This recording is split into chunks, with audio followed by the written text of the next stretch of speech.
Hola, Dios les bendiga. A menudo escuchamos historias de personas que se ven atados en el área espiritual. Han sido atraídos a este campo específicamente por diversas situaciones. Algunas personas sienten que su economía pues está en ruinas, otros pierden sus matrimonios, pierden sus familias, algunas personas quedan sin trabajo. Así que se ven obligados entonces, por cuanto no conocen a Dios, a buscar en lo espiritual la respuesta. De esa manera, caen en manos de hechiceros, brujas, pitonisas, practicantes de las artes mágicas, y de esa manera pues están entrando en un área oscura de la cual no tienen ningún conocimiento. Así que entonces son enredadas en este mundo. El Señor Yeshua, Jesús, dijo en su palabra: nadie entra en casa de un hombre fuerte si antes no le atan. Solo entonces entra y saquea todos sus bienes. Así que es importante entender que existe un mundo espiritual. Nosotros como seres humanos fuimos creados a la imagen y semejanza de Dios. En nosotros habita un espíritu, pero también habita un alma.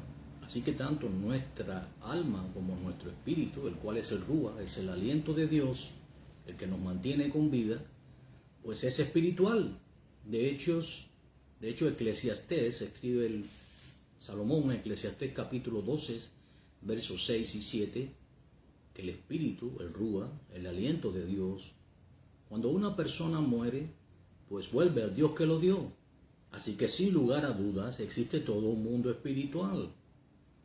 Desde el principio los hombres han intentado buscar a Dios, pero tristemente algunos han sido engañados y buscan a Dios de la manera errada. Hay un solo camino al Padre, el cual es el Señor Jesús. Pero los hombres quieren entrar a través de caminos paralelos. Esos caminos no conducen al cielo, conducen al infierno. Hay caminos que al hombre le parecen rectos, pero solo son caminos de perdición. Un buen ejemplo de esto ocurrió con el rey Saúl. Recuerden que el rey Saúl fue el primer rey que tuvo la nación de Israel. La nación de Israel había pedido un rey. En aquellos días el último de los profetas, el último de los jueces era Samuel. Era quien juzgaba a Israel. Sin embargo, los hijos de Samuel eran corruptos. Así que entonces el pueblo pidió un rey para ser como las demás naciones. Dios les escuchó y les dio a Saúl de la tribu de Benjamín. Y Dios le bendijo y estuvo con él en algunas batallas, mas sin embargo, cuando él le ordenó deshacer a la nación de Amalek, a los amalecitas, pues él se negó y más bien retuvo sus vacas, sus ganados, y también perdonó incluso la vida al rey de Amalek. ¿Por qué Dios había ordenado que deshicieran totalmente a los amalecitas? Bueno, porque cuando Moisés, Dios guiaba al pueblo, a la nación de Israel, a la tierra prometida, a la tierra que Dios le había prometido, valga la redundancia, a Abraham, a Isaac y a Jacob, ellos atacaron por la espalda de Israel, sin compasión ninguna, atacaron a los enfermos, y Dios entonces estuvo enojado y dijo que barrería la posteridad de Amalek para siempre. Los amalecitas eran una nación enemiga de Dios, enemiga de Israel, y tenían prácticas extremadamente paganas. Así que Dios entonces ordenó barrer a Amalek. Pero Saúl hizo como él quería. Saúl fue selectivo y no lo hizo. Pues entonces Dios le quitó el reino y se lo dio, como él dice, a uno mejor que él, a este joven, a este muchacho, hijo de Isaí, que pues cuidaba de las ovejas de su padre, y a partir de entonces se convirtió en un rey en espera. Pero no solamente ocurrió esto, sino que Saúl fue atormentado. ¿Por qué? Por un espíritu de parte de Dios. ¿Qué significa esto? Dios permitió que espíritus inmundos, y estaremos hablando de este mundo espiritual, porque muchas personas interactúan con lo espiritual y no saben con quién están interactuando. Pero existen espíritus inmundos, y estos espíritus vinieron a Saúl y lo atormentaba, de tal manera que Saúl tenía grandes dolores de cabeza y no tenía paz ni sosiego.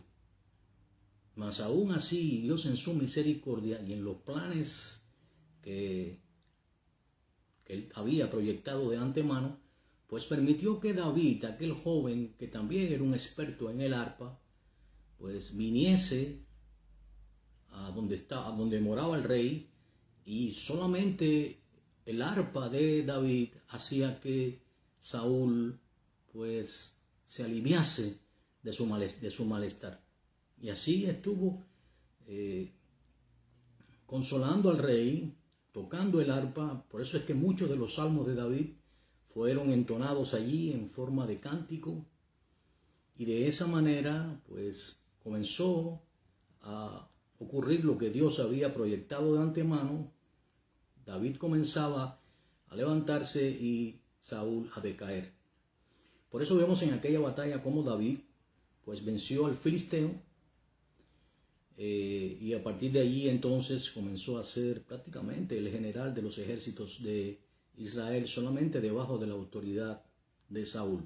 Sin embargo, Saúl tenía celos de él, porque el pueblo decía: David mató a sus miles y Saúl mató a sus miles y David a sus 10,000. Así que eso trajo el celo del rey, y entonces empezó el rey a perseguir a David. En toda esa persecución, pues cometió atrocidades, al punto que mató a los sacerdotes levitas que habían dado de comer al rey David, al futuro rey David en su vida. Y es por eso que escuchamos que le dieron de comer de los panes de la preposición, de los cuales solamente estaban reservados para los sacerdotes, para usar en el servicio a Dios. Sin embargo, David comió de los panes de la preposición y sus hombres, porque escapaban de las manos de Saúl. Cuando Saúl se enteró de eso, pues fue y mató a espada a los sacerdotes levitas, los cuales ministraban delante de Dios. Y no solamente, ellos también le dieron la espada de Goliat, porque ya David había matado a Goliat, a David.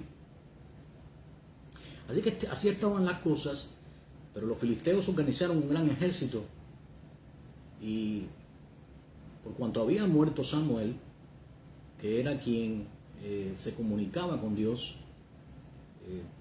incluso quiero apuntar que Saúl llegó al punto de incluso de hacer un sacrificio como si él fuera alguien con la capacidad de hacerlo, algo que no estaba facultado para hacerlo, y así lo hizo. Y obviamente Dios le arrebató el reino de su mano. Pero aquí en su persecución contra David, los ejércitos israelíes, los ejércitos de los filisteos prepararon una gran ofensiva contra el campamento de Israel, y Saúl tuvo miedo. Quiero que apunten esta palabra, miedo, porque luego nos vamos a profundizar un poquito en la conexión con el miedo, y cuando nos sentimos desamparados, ¿por qué se acuden a este tipo de prácticas? Porque eso fue exactamente lo que hizo Saúl. Saúl ya no tenía más comunicación con Dios, no se comunicaba con él ni por Urim ni por Turim, de ninguna manera. Dios no le hablaba a Saúl. Saúl gritaba a Dios para que le escuchara, pero Dios no le respondía porque le había desechado. Pero Saúl quiso usar un recurso extremo, recurso el cual terminó por costarle la vida. Quiero que entiendan esto. Y no solamente a él, sino a su hijo Jonatán y a sus otros hermanos. ¿Qué hizo Saúl? Miren, Saúl había ordenado matar a todas las pitonisas, a todas las adivinas, agoreras y hechiceras de la tierra de Israel. Sin embargo, él mismo, a pesar de esa orden, pidió que le buscaran una hechicera o una agorera a través de la cual pudiese hacer venir al profeta Samuel. Así que entonces le dijeron que había una mujer que había quedado, que era de Endor. Y entonces Saúl, junto con sus hombres, se disfrazó y fue a buscar a esta adivina, a esta pitonisa del área de Endor. Se fue con 2 hombres y vinieron en la noche.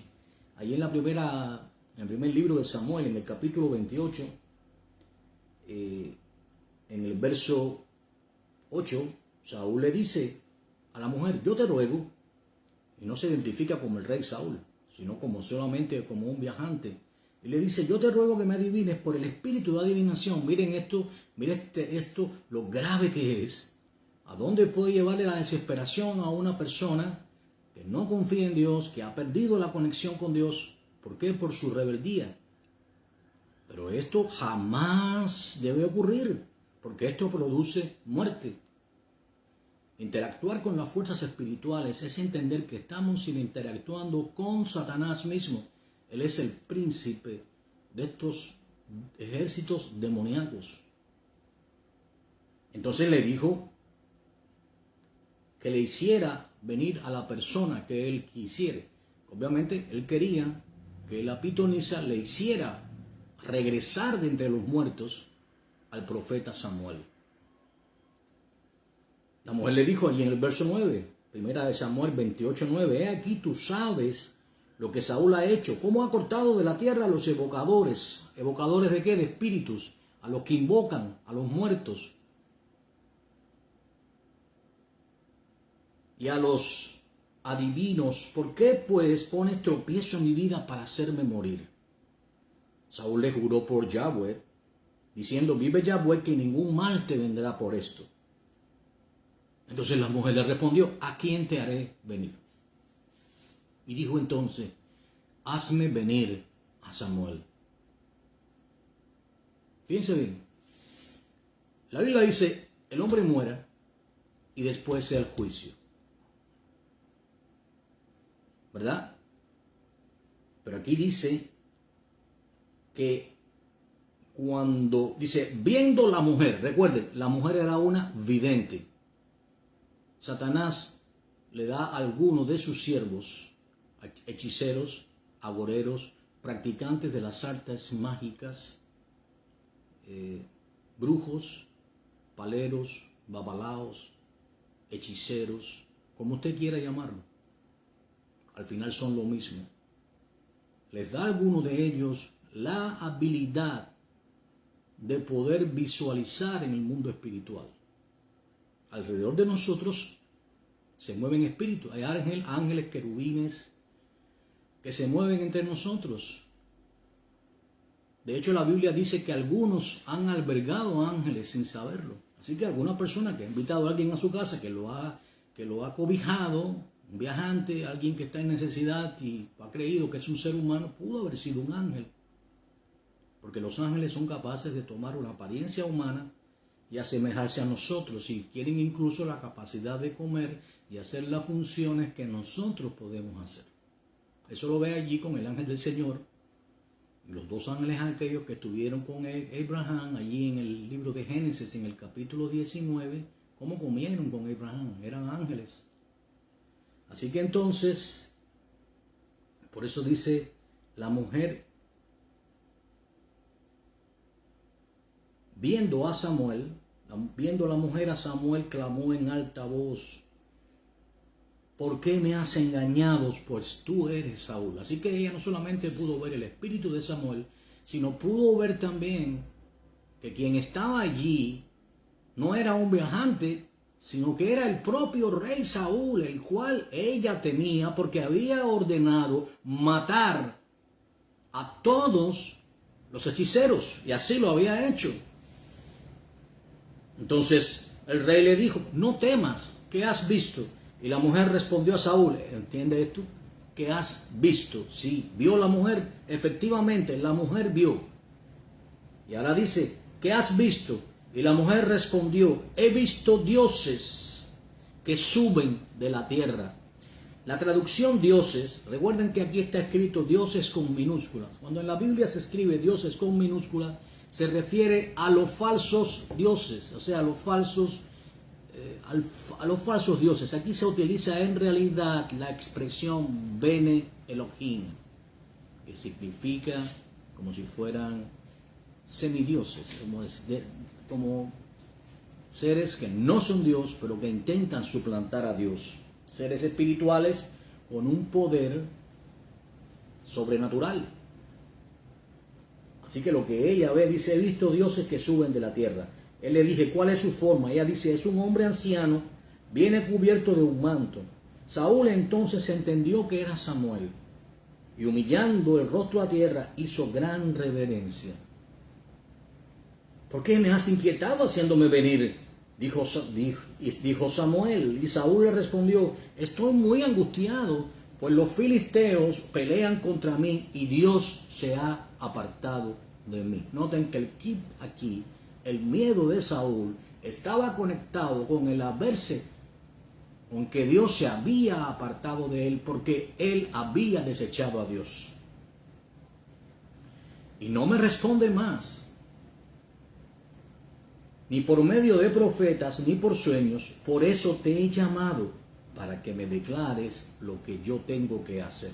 Es decir, como Dios me ha despreciado, como Dios ya no quiere saber nada de mí, tú que le fuiste fiel a Dios siempre, dime qué es lo que tengo que hacer. Esa es una manera de hacer a Dios responder sus plegarias, a pesar de que Dios no quería hacerlo. Y para eso llegó al punto de invocar a esta pitonisa. Samuel le dijo entonces, ¿y para qué me preguntas a mí? Si Yahweh se ha apartado de ti. Miren bien esto, hermano, porque cuando estamos escuchando esto, si ahora Dios le dice, este profeta le dice, Dios es tu enemigo, ¿usted entiende lo que significa eso? Dios es tu enemigo. Yahweh te ha dicho, como dijo, por medio de ti, pues Yahweh ha quitado el reino de tu mano y lo ha dado a tu compañero David. Como tú no obedeciste a la voz de Yahweh, ni cumpliste el ardor de su ira contra Amalek, por eso Yahweh te ha hecho esto hoy. Y Yahweh te entregará a Israel también contigo en manos de los filisteos, y mañana estarás conmigo. Recuerden que estaba muerto. Tú y tus hijos. Algunas personas se resisten a entender que fue Samuel quien vino. Mire, Dios hace como Él quiere. Los espíritus no regresan, no andan por ahí vagando. Los espíritus de los seres humanos me refiero. Una cosa son los ángeles, los querubines, los arcángeles, los serafines. Otra cosa son los seres humanos. Cuando el ser humano, el alma del ser humano sale, va al cielo o va al infierno. El espíritu vuelve al Dios que lo dio. Ahí en Lucas 16, capítulo 19, se ve a Lázaro en el seno de Abraham, mientras que el rico estaba en el infierno, el alma de cada uno de ellos. El rico pedía a Abraham que permitiera que Lázaro fuera a su lugar para consolarle, ponerle su dedo mojado en agua sobre sus labios porque se estaba consumiendo en la llama. Sin embargo, no le fue permitido, nadie puede pasar de aquí hacia allá. Pero en este caso, Dios permitió que Samuel regresara para que le hiciera saber a Saúl exactamente que ese día, al otro día, estarían él y sus hijos junto con él, con Samuel. Recuerden que luego que el Señor resucitó, el Señor Yeshua, mucho después de esto, que Él muere, resucita, llevó la cautividad, llevó las almas que estaban en el seno de Abraham al cielo. Antes de Él, las almas que morían iban debajo de la tierra a un lugar llamado Seol, que aún permanece, pero solamente permanece el área del infierno, el área donde está el hombre rico, en la parábola de Lucas, capítulo 16, versos 19. Mas hoy el área donde estuvo el seno de Abraham se encuentra vacía. El Señor prometió hacernos moradas celestiales en el cielo. Por eso el alma de un ser humano, de un cristiano, cuando muere, va al cielo. En la casa de mi Padre, dijo el Señor, Juan 14, del 1 al 3, muchas moradas hay. Voy pues a prepararos morada, y si me fuere otra vez, vendré otra vez y os tomaré conmigo para que siempre donde yo esté, ustedes estén. Bueno, conclusión. Esto trajo como consecuencia que no solo Saúl, sino sus hijos murieran en esa batalla.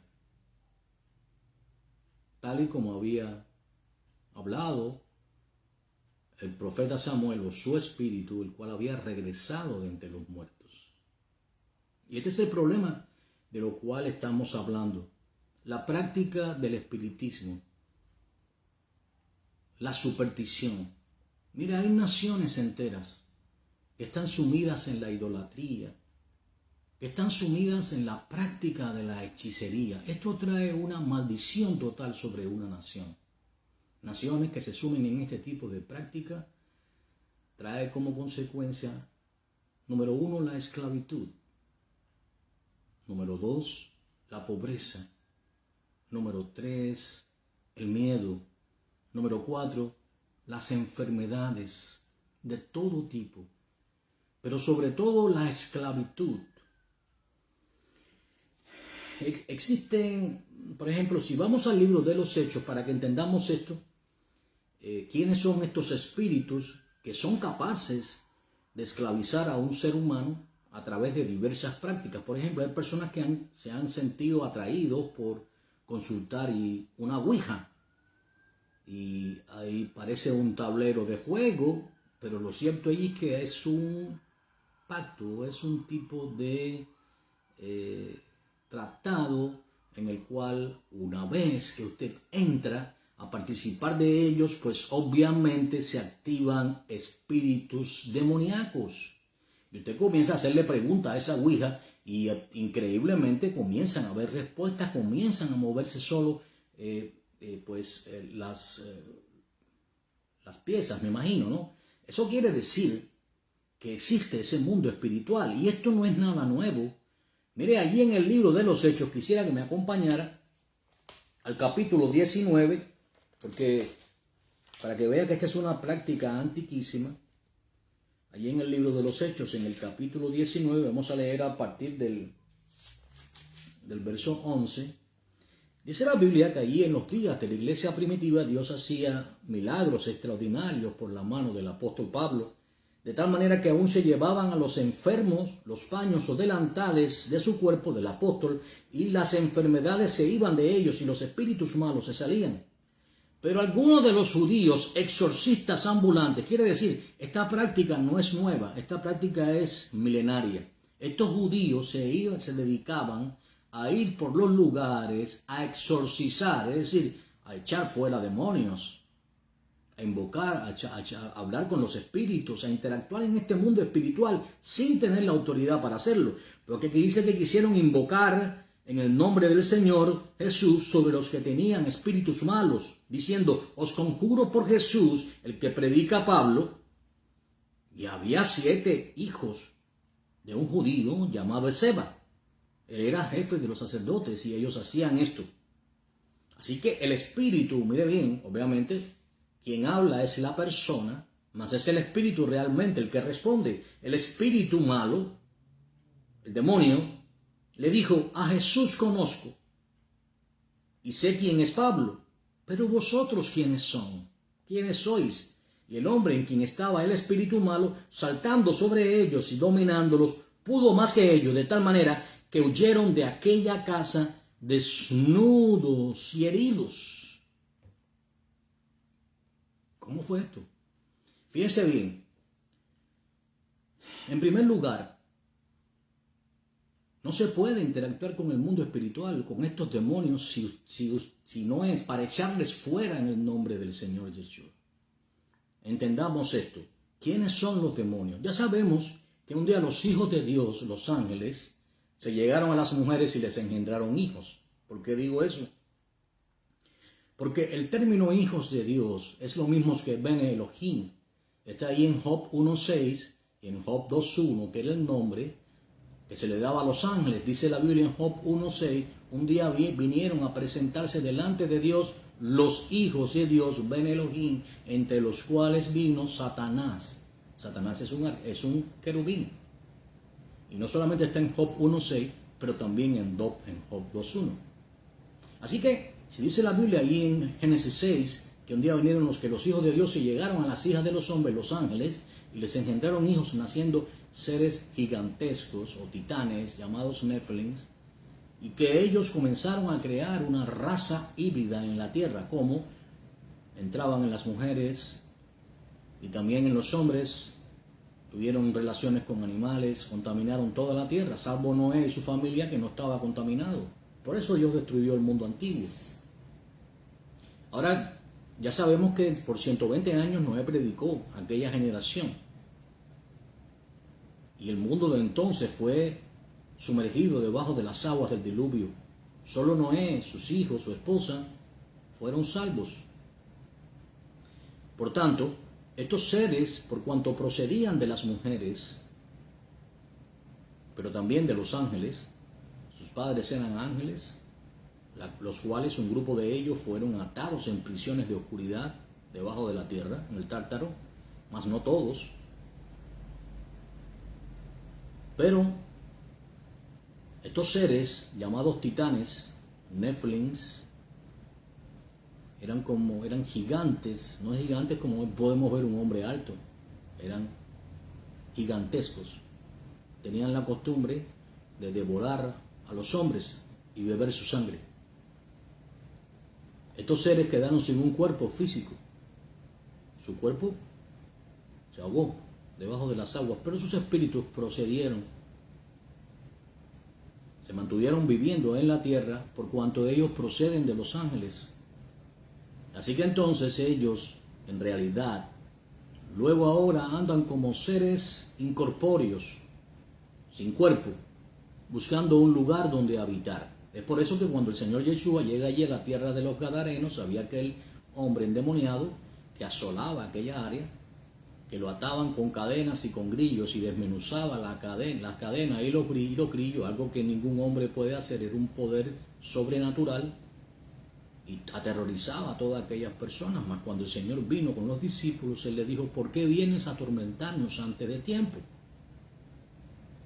Y le rogó al Señor que les permitiera, no sé si entienden lo que significa esto, que ellos son seres incorpóreos buscando un cuerpo caliente donde habitar y usar los miembros de los seres humanos al punto de esclavizarlos. Les pidió el Señor Jesús, Yeshua, que les permitiera entrar en un hato de cerdos. Había en aquella área alrededor de 200 cerdos que estaban comiendo, estaban alimentándose. Y entraron en los cerdos, estaban tranquilos hasta entonces, pero el impacto fue tan fuerte que aquellos cerdos se enloquecieron y cayeron por un barranco y se mataron todos. Así que imagínense, esta legión, más de 600, estaban morando en aquel hombre, porque son capaces de comprimirse y habitar en los seres humanos. Aquel hombre fue libre y le pedía al Señor que le permitiese ir con él. Mas el Señor le ordenó que fuese a dar testimonio, pero no le permitió ir con él. Así que esto, ahora entendiendo lo que estamos leyendo, podemos entender por qué dice aquí que estos hombres fueron destrozados, los hijos de Seba, los 7 hijos de Esteban, fueron destrozados, vinieron a casa desnudos y heridos, y gracias a Dios que no los mataron, porque son capaces hasta de matar. Y esto fue notorio a todos los que habitaban en Éfeso, allí en Hechos 19, versos 17, así para judíos como para griegos, y tuvieron temor todos ellos, y era magnificado el nombre del Señor Jesús. Y muchos de los que venían confesando y dando cuenta de sus hechos, asimismo muchos de los que habían practicado la magia.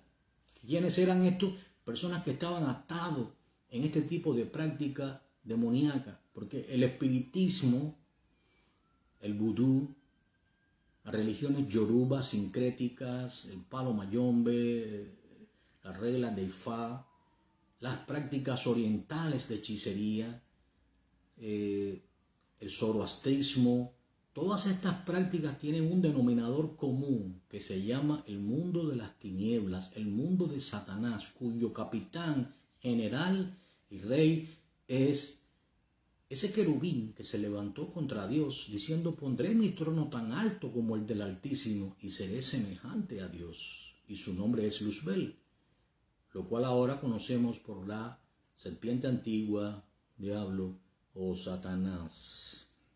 Así que muchos de los que habían practicado la magia trajeron los libros y los quemaron delante de todos, y hecha la cuenta de su precio, hallaron que era 50,000 piezas de plata. Y así crecía y prevalecía poderosamente la palabra del Señor. Ahora, ¿cómo se enseñorean personas que se dedican a esclavizar a los seres humanos. Posiblemente cerca de su casa hay alguno. La verdad que hoy en día sobreabunda este tipo de práctica. Y los países, especialmente de América, están repletos de hechicería. Algunos de los ídolos ancestrales, de los mayas, de los incas, otros, por ejemplo, en Cuba, están atados por los ritos, los rituales sincréticos de los esclavos que fueron traídos de África. Lo mismo en Haití, donde se practica el vudú, donde incluso sacerdotes satánicos allí son capaces de hasta esclavizar a cuerpos de muertos y todo tipo de práctica diabólica que no se imagina. Algunas personas subestiman esto, pero no entienden que Satanás vino a hurtar, matar y destruir. Quien entra en este camino queda sin lugar a duda atados y sin usar, y incapaz de usar ninguna herramienta humana que le pueda librar de esto. La persona comienza siendo engañado, buscando la prosperidad, buscando una libertad que nunca va a tener. Por el contrario, va a ser atado, va a ser esclavizado y puesto al servicio de estos seres. Y en la medida en que empieza a adorar todos esos ídolos, se va a ir sumergiendo más y más en este mundo de tinieblas, al punto de que puede ser o va a terminar siendo poseído o llegar al punto de ser poseído. Algunas de estas personas han llegado al punto de ser poseídos por demonios, de tal manera que incluso, mire el endemoniado gadareno, él había perdido el control de su vida. Ya ellos pensaban por él, actuaban por él, ellos simplemente usaban su cuerpo, usaban su ser, sus miembros. Es lo que ellos buscan. Ellos buscan usar los miembros de los seres humanos. Recuerden, ellos fornicaron, ellos principalmente, recuerden que Satanás tenía un plan con todo esto. Dios estableció una raza humana, creó al hombre a su imagen y a su semejanza, pero ellos querían suplantar esa raza.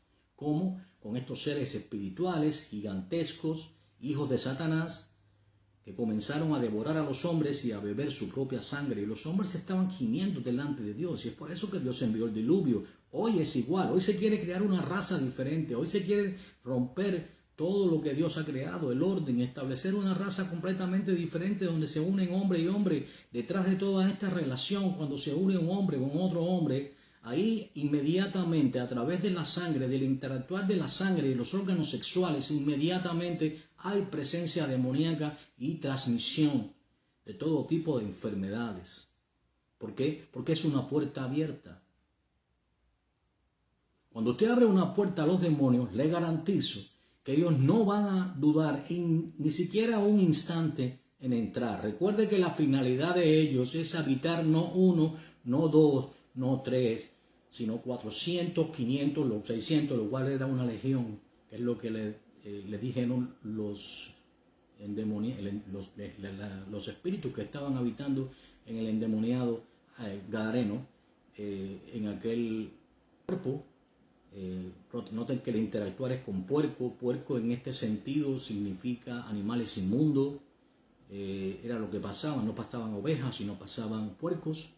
Y ellos, este hombre atado dormía en los sepulcros, es decir, estaba totalmente atado, había perdido su identificación como ser humano, ya era incapaz incluso de tomar decisiones, sino que estos espíritus tomaban. Hay otro caso de un niño que pues también había sido poseído por demonios y lo echaba en el agua y lo echaba en el fuego, lo golpeaba para matarlo y echaban espumarajos por la boca.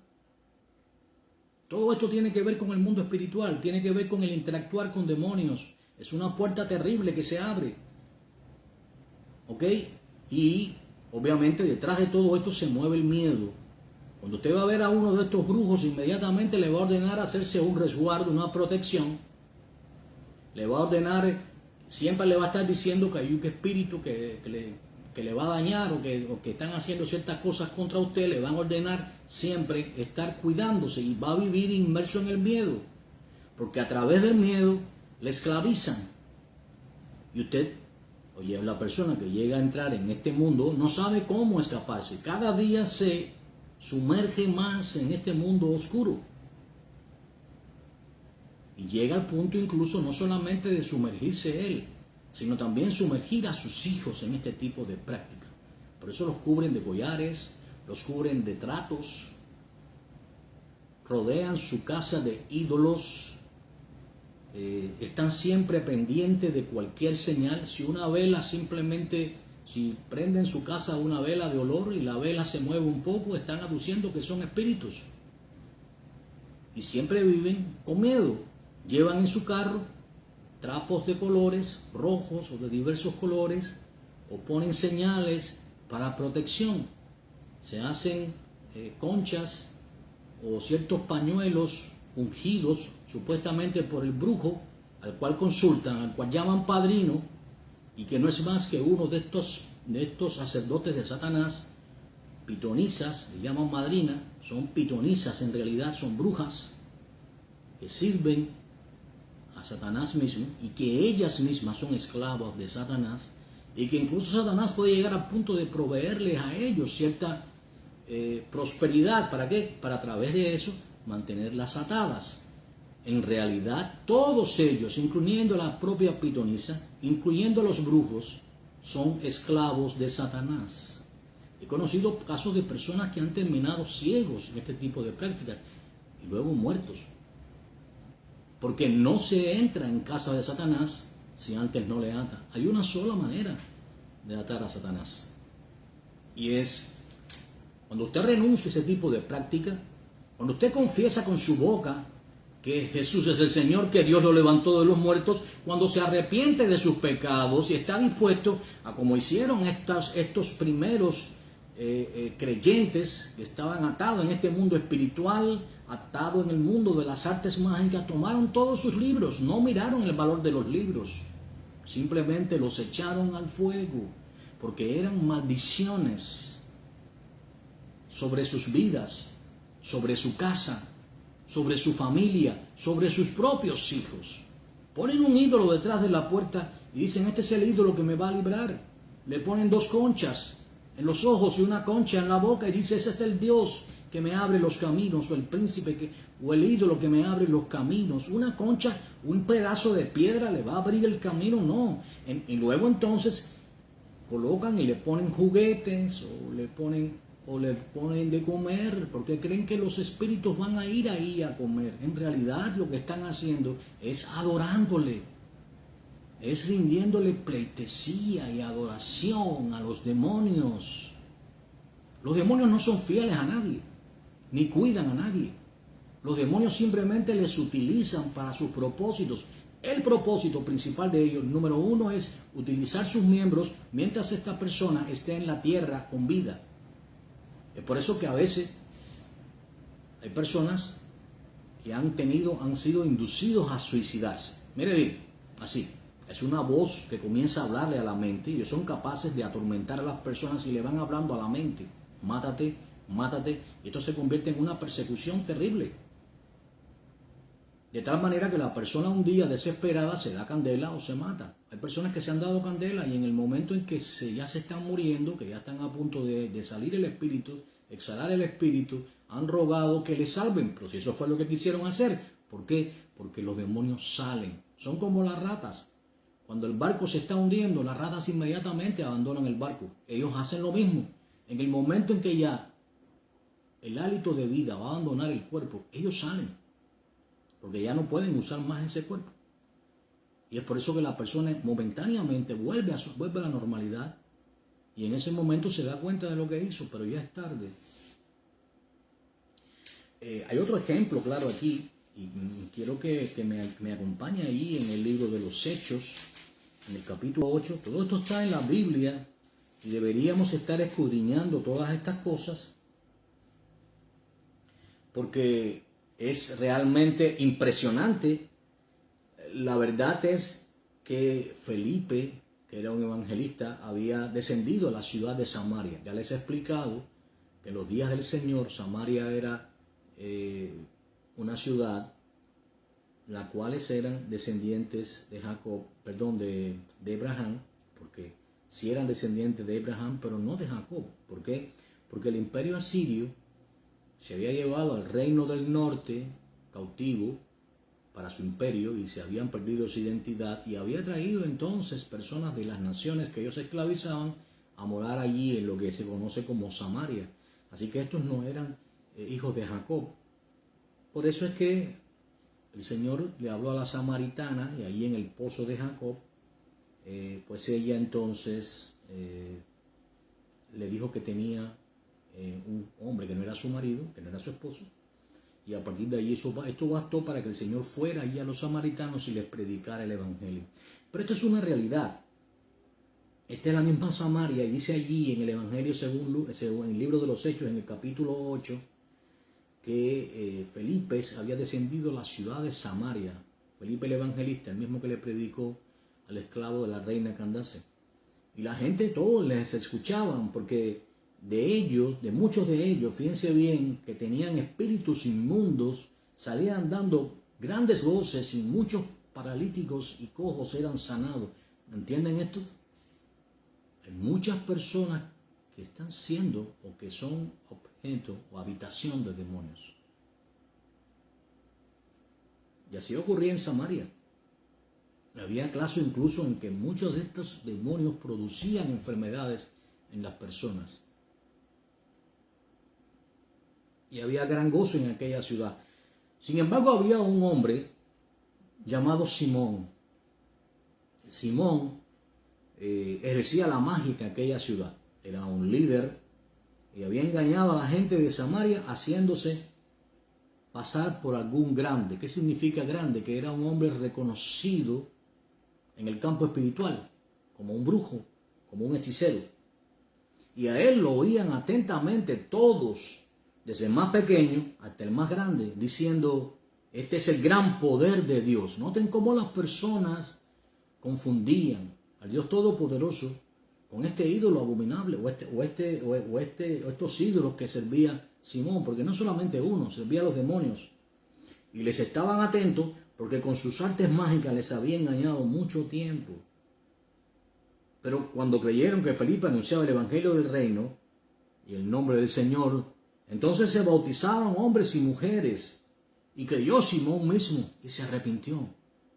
Pero en aquel momento ellos no habían recibido aún el Espíritu Santo, porque no les había sido impuestas las manos por los apóstoles, y solamente habían sido bautizados en el nombre del Señor Yeshua. Así que entonces, cuando escucharon los apóstoles que los samaritanos, que eran considerados paganos, habían escuchado la palabra de Dios, enviaron allá a Pedro y a Juan y oraron para que por ellos también recibiesen el Espíritu Santo los gentiles, y les imponían las manos y recibían el Espíritu Santo. Y cuando vio Simón que por la imposición de las manos de los apóstoles se daba el Espíritu Santo, les ofreció dinero, porque detrás de todas las prácticas que Simón conocía estaban conectadas con el ganar dinero, usando el mundo espiritual, prometiendo libertar a quien no libertaba, sino que más bien cada vez lo hundía más en ese mundo. Pero todo esto tenía un propósito que era económico. Simón lucraba con la esclavitud de las personas y pensó que esto era algo parecido. Entonces, pues ofreció dinero para que le dieran también a él este don. Pero Pedro le dijo: no tienes parte tú ni suerte en este asunto, porque tu corazón no es recto delante de Dios. Arrepiéntete pues de esta tu maldad y ruega a Dios, y quizás te sea perdonado el pensamiento de tu corazón, porque en hiel y amargura y en prisión de maldad veo que estás. Así que entonces Simón rogó diciendo: rogad por mí al Señor, de que nada de esto que habéis dicho venga de mí. ¿Se da cuenta? Así que todo esto habla de prisiones oscuras sobre aquellos que practican este tipo de magia, de hechicería, de brujería, y que llegan incluso a producir sobre sus propios hijos consecuencias incluso hasta de muerte. Porque estos demonios habitan en sus casas. Son seres malvados. Satanás, como les decía, vino a hurtar, matar y destruir. Así que no va a cuidar tu casa, no va a cuidar tus hijos, los va a destruir. va a destruir tu casa, va a destruir todo lo que tienes, te va a esclavizar cada día más. Y no solamente en lo físico, sino en lo espiritual. Hay una sola manera de ser libre. Hay una sola forma en que Dios nos permite escapar de todo este lazo que es el espiritismo, que es la hechicería y que es la brujería. Y es a través de arrepentirnos de nuestros pecados, de entender que existe un solo Dios, que existe solamente un nombre a través del cual podemos ser salvos y libres. Que si un día perdemos el trabajo, no tenemos que volvernos a los demonios, ni ir a consultar a una pitonisa, sino clamamos a Dios. Porque si Dios proveyó a Israel en el desierto, donde parecía imposible, ¿y no hizo acaso venir maná, pan del cielo? Y luego, para colmo, no hizo venir codornices, y no solamente las hizo venir, sino que ellos pudieron alcanzarlas y comer. Luego, cuando tuvieron sed en el desierto, ¿acaso el Señor no abrió la roca? Y de la roca eterna, que representa la roca eterna, que es el Señor, no salió agua y el pueblo se sació. Pero solamente en la confianza en el Señor está nuestra salvación. No está en las acciones que cometemos y que nos hunden cada día más en la oscuridad. Y que si nuestra miseria era sustancial ya al tomar estos pasos, entonces realmente venimos a estar al extremo del peligro. Venimos a estar en un punto en que no solamente nuestras vidas, sino como decía, sino la de nuestros hijos. Miren, esto es lo que le ocurrió a Saúl. No solo murió él y sus hijos. Así que entendiendo estas cosas, pongamos nuestra confianza en el Señor. Dios nos ama con amor eterno. Dios tiene cuidado de nosotros. Miren los pajarillos del cielo. ¿Quién les da de comer? ¿Usted se ha preguntado eso? El Señor. Las aves. ¿Quién provee a los seres, a los animales? ¿Quién viste con esa hermosura a las plantas del campo? ¿No es el Señor? Entonces, ¿por qué nos hemos de volver a las pitonisas, a los brujos y a los hechiceros cuando tenemos una situación? Tal vez Dios está llamando nuestra atención y haciéndonos entender que debemos volvernos a Él de todo corazón.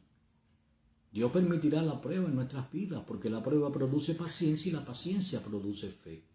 Y el padre que ama a su hijo lo disciplina y lo guía por un camino que a veces el hijo no entiende, pero ese camino le va a producir salvación, le va a producir vida. Pero si Dios nos permite que nosotros nos apartemos de Él, si nos permite que funcionemos como queramos, entonces Dios no sería un Padre amoroso. Por eso Dios permite la prueba, para a través de la prueba encaminarnos, aumentar nuestra fe. Así que yo recomiendo que nos arrepintamos de nuestros pecados. Si hemos pecado, si nos hemos rebelado contra Él, confesemos: Dios, te hemos ofendido. Dios, hemos puesto la vista en hechiceras, en pitonisas, en agoreros, y hemos caminado de espalda a ti. Pero en esta mañana, en esta noche, Señor, nos arrepentimos de nuestros pecados. Hacemos como los cristianos de la iglesia primitiva, traemos nuestros pactos, nuestros libros de magia, todo aquello con lo cual te hemos ofendido gravemente, Señor, lo echamos al fuego. Y ahora, Dios, te rogamos que nos guardes y nos libres del mal.